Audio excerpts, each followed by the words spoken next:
মৃত্যুর ফেরেশতা হযরত আজরাইল আলাইহিসসালাম তার কাছে এসে হাজির হন। যদি মৃত ব্যক্তি একজন নেককার বা ভালো মানুষ হন, তখন ফেরেশতারা তার কাছে আসেন নূরের মতো উজ্জ্বল আর সুন্দর চেহারা নিয়ে। তাদের সাথে থাকে জান্নাতের সুগন্ধিযুক্ত কাপনের কাপড়। তারা সেই রূহকে অত্যন্ত নরম আর আদরের সাথে শরীর থেকে বের করে আনেন, ঠিক যেভাবে বেজে আটা থেকে একটি চুল সহজেই বেরিয়ে আসে। এরপর সেই পবিত্র রূহকে জান্নাতের সুগন্ধি কাপড়ে জড়িয়ে নেওয়া হয়, যেখান থেকে মেশকে আম্বরের চেয়েও উত্তম সুগন্ধি বের হয়। এরপর সেই রূহকে নিয়ে ফেরেশতারা আসমানের দিকে উঠতে থাকে।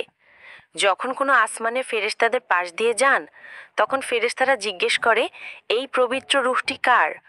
উত্তরে রূহকে নিয়ে যাওয়া ফেরেশতারা দুনিয়াতে তার সব থেকে সুন্দর নামে তার পরিচয় দেন। এভাবে এক এক করে 7টি আসমানের দরজা তার জন্য খুলে দেওয়া হয় এবং সবশেষে তার রূহকে এক সম্মানিত জায়গায় রেখে দেওয়া হয়।